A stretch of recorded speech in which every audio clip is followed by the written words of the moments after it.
Seguimos con la unidad número 3, tema número 2, parte 2, el Empira.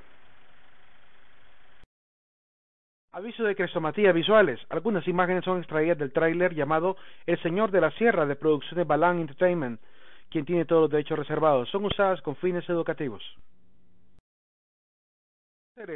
Bajo el mando de Francisco Montejo, quien estaba en Yucatán, le encomendó derrocar a el Empira. Después de duras batallas con la moral baja, con tropa enferma, pocas municiones, caballos muertos o escapados, derrotar al guerrero era un gran reto. El 8 de diciembre de 1537 funda Santa María de Comayagua. El Empira incendia la ciudad con 10.000 hombres. Luego se retiró a Coyocutena resistiendo el combate. Francisco Montejo, adelantado gobernador y capitán general de Yucatán, le encomendó a Alonso de Cáceres lo siguiente: mandó que terminara con aquel estorbo o que se preparara para regresar a España cargado de cadenas. Así que prácticamente amenaza a Alonso de Cáceres para que termine con la campaña del Empira. Hay que recordar que el cargo de adelantado era un cargo importantísimo, estaban subordinados al virrey y tenían el cargo de llevar a cabo pues la empresa colonial. Hubo varios adelantados famosos: Francisco Pizarro en Perú, Ponce de León en San Juan, Puerto Rico, San Juan Pedro Díaz Solís en Argentina, Diego de Dicuesa en Veragua o Reina de Tierra Firme en Nicaragua y Panamá. Hubo aproximadamente 31 adelantados entre 1494 a 1715. El Empira. Lo primero que tenemos que decir del Empira es que no era un cacique, era un capitán guerrero que estaba bajo el mando de un cacique. El cacique era llamado Entepica. Obtenemos el testimonio del Empira a través de la obra de Historia General de los Hechos de los Castellanos en las Islas y Tierra Firme del Mar Océano, escrita por Antonio de Herrera y Tordesillas. Esta obra normalmente se conoce como la obra de Décadas de Herrera. La obra es de 1601 y narra lo siguiente acerca de famoso guerrero. Este indio llamado el Empira, que significa señor de la sierra, convocó por mandato de Entepica, que era el cacique, a todos los señores de la comarca, con los cuales y los naturales, 2.000 aproximadamente, juntó 30.000 hombres.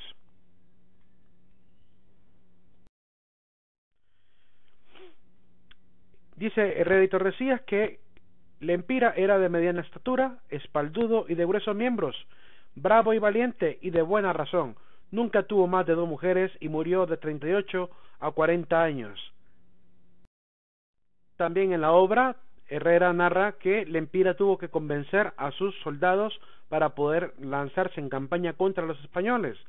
Dice la obra: persuadióles el cobrar libertad, siendo cosa vergonzosa que tantos y tan valerosos hombres en su propia tierra se viesen en la miserable servidumbre de tan pocos extranjeros. Ofreció de ser su capitán y ponerse a los mayores peligros. Aseguró que si estaban unidos sería cierta la victoria para ellos, y prometió de seguirle, unos por voluntad y otros por temor. Se comenzó la guerra y mataron a algunos castellanos que hallaron descuidados por la tierra. Vuelvo a recordar que el castellano, el lenguaje de Castilla, es un poco más diferente de nuestro español, por lo cual habrán algunas palabras que pareciera están con errores, aunque es en el idioma original. Dice que se ubicaron en Piraera. Su congregación fue en la Sierra de las Neblinas, en su lenguaje Piraera, a donde estaba una gran población, cuyo señor era Entepica, que en muriendo se dividió en muchos pueblos. Aquí se concertó la guerra y nombraron por general al Empira, el cual muchas veces acometió a los castellanos, a los indios mexicanos y guatemaltecas que andaban con ellos, en los cuales hacía mucho daño y los suyos le recibían, pero como eran tantos no lo echaban de ver. Narra que el Empira en este caso pues se ubica en Piraera, ahí tenía el campamento, y narra también el hecho de la valentía del Empira de concertar hacia la guerra, de llamar hacia la guerra. Es importante volver a mencionar y evitar seguir cometiendo el error histórico de llamarle cacique, ya que el cargo de cacique era un cargo de señorío, y este señorío le venía por descendencia familiar, no por nombramiento. En este caso, en el Empira, pues lo que podemos ver es un capitán, como dicen Herrera, es un capitán, un guerrero, ¿verdad?, que se unió a las fuerzas de Entepica para poder hacer esa campaña contra los españoles. Había muchos principales que le seguían en esta guerra, unos contra su voluntad, porque no los tuviesen por cobardes, otros por respeto que tenían a Lempira, y otros hubo que le dijeron que dejase aquella guerra y tomase por amigos a los castellanos, pues a cabo había de perder. Pero él era tan animoso que jamás mostró flaqueza, ni quiso dar oídos a los medios de paz que los castellanos le ofrecían, antes los tenía en tan poco que desde su fuerte les decía muchas injurias. Se ubicaron en los Peñoles. Peñoles es la zona de los grandes cerros, normalmente rocosos, que permitía poder hacer ciertas líneas de defensa para poder soportar pues la invasión de los españoles. Desde ahí hicieron pues parte de sus campamentos y desde ahí dieron mucha batalla a los españoles. Los principales peñoles de la alianza indígena fueron el Cerro de Gualapa, el Pico de Congolón, el Cerro de Coyucutena, el Peñón de Cerquín, el Cerro del Broquel y las lomas de Gualazapa. Rogándole que aceptase la paz y obedeciese al rey de Castilla, prometiendo tratarle bien, fue la respuesta matar a los mensajeros, porque no quería conocer otro señor, ni saber otra ley, ni tener otras costumbres de las que tenía. Eso también según la obra de Herrera. Tenemos dos testimonios acerca de cómo pudo sucumbir el famoso guerrero: el testimonio de Antonio de Herrera y Tordesillas y el testimonio de la probanza de méritos de Rodrigo Ruiz. Vamos a ver estas dos versiones.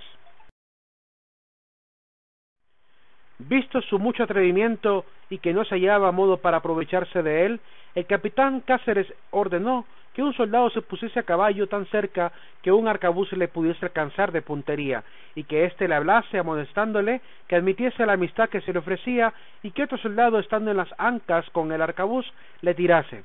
Este es el testimonio que da Herrera y Tordesillas. Aquí podemos ver que según la obra de Tordesillas, Lempira al momento de morir tenía un morrión que había logrado obtener de anteriores batallas. Se supone que llevaba en la cabeza este morrión decorado con plumas y lo tenía como una especie de trofeo. Y ordenando de esta manera, el soldado trabó su plática y dijo sus consejos y persuasiones, y el cacique le respondía: la guerra no había de cansar a los soldados ni espantarlos, y el que más pudiese vencerá. Y diciendo otras palabras arrogantes, más que de indio, el soldado de las ancas le apuntó cuando vio la ocasión y le dio en la frente sin que le valiese un morrión que a su usanza tenía, muy galano hasta la cintura y empenechado, forrado de plumas. Cayó Lempira rodando por la sierra abajo, armado de aquellos sayos o corceletes de algodón, basteados, muy provechosos para la guerra de indios que usaban los castellanos. Con esta muerte de Lempira, que el día antes hubo muy triste, se levantó gran alboroto y confusión entre los indios, porque muchos huyendo se despeñaron por aquellas sierras y otros luego se rindieron. Esta fotografía de Producciones Balán, aparece el actor de este teaser, de ese tráiler, que intentaban pues promover un proyecto de película y después también un libro, y fue grabado. Esa fotografía fue tomada en el Cerro de Coyucutena, exactamente en Piedra Parada. Importante también el testimonio número 2, la probanza de méritos de Rodrigo Ruiz, encontrado en el Archivo General de Indias por el historiador licenciado Mario Martínez Castillo. En la aquí pueden ver un fragmento de la página, muy importante porque aparece en esta probanza de méritos el nombre de El Lempira, en vez de ser Lempira simplemente, dice este documento que era llamado El Lempira. Aparece en el Patronato Regio, legado número 69, ramo número 5 del Archivo General de Indias. Son 90 folios en total, y Rodrigo Ruiz se supone, además de narrar cómo es que enfrenta al cacique, respondió a 19 preguntas acerca de su vida. Alrededor de ese testimonio hay muchas cosas que decir. Fragmentos de la probanza de Rodrigo Ruiz.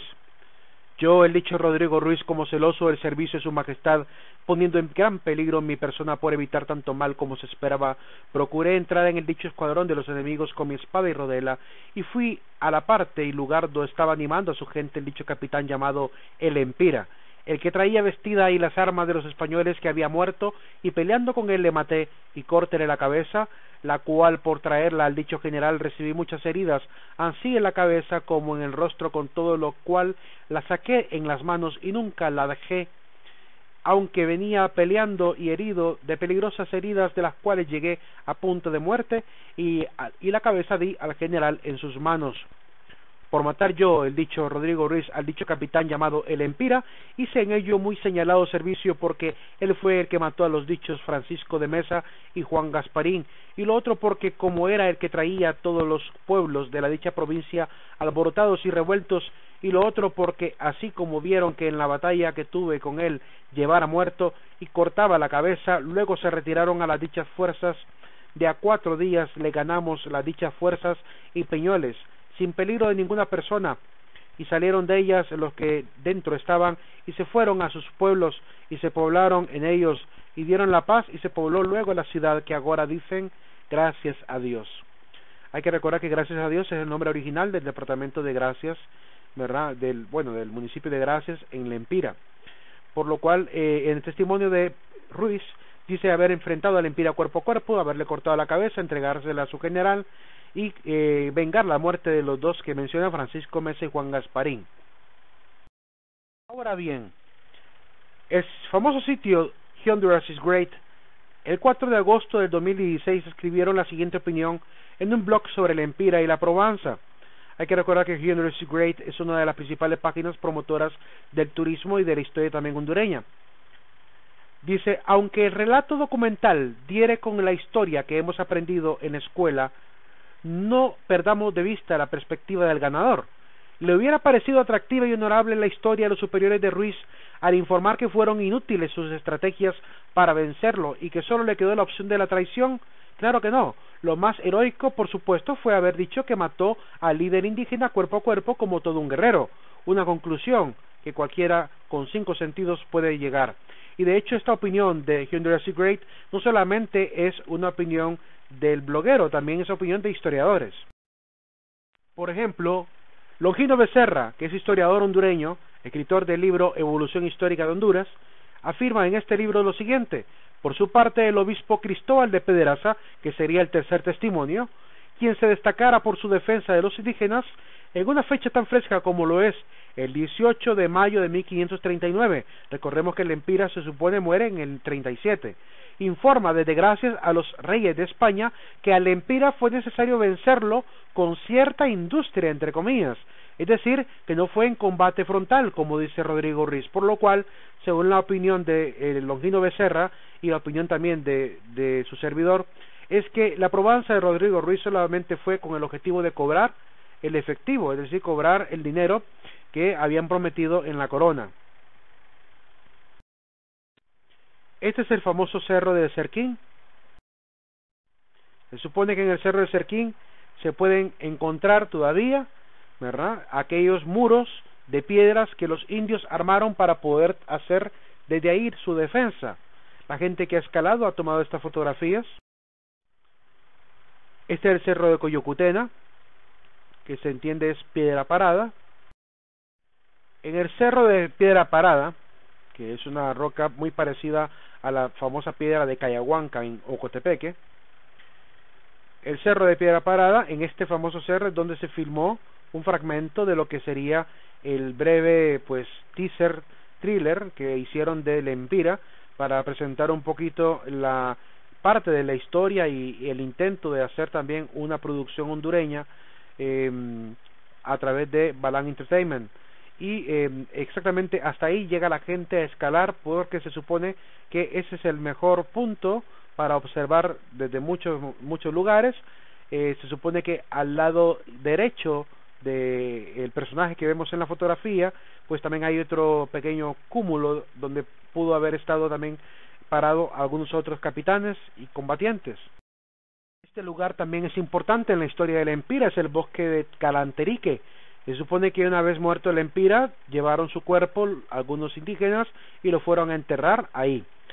El testimonio, por tanto, de Rodrigo Ruiz se pone en duda, a pesar de lo que diga el profesor Mario Martínez.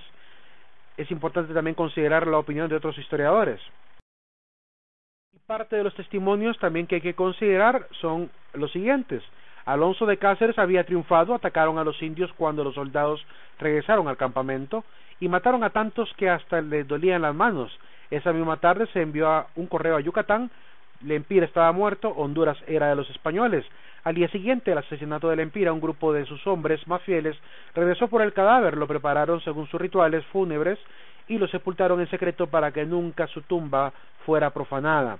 Eso según el licenciado Renzo Suazo, que escribió en su propio perfil, ¿verdad?, una pequeña monografía bastante completa y bastante amplia acerca de la historia del Empira, y le tituló ¿Quién es el Empira?, rescatado el 20 de julio del año 2015. Nos quedamos con la frase del Empira: la guerra no cansará a mis guerreros, ni va a espantarlos, el que más pueda vencerá.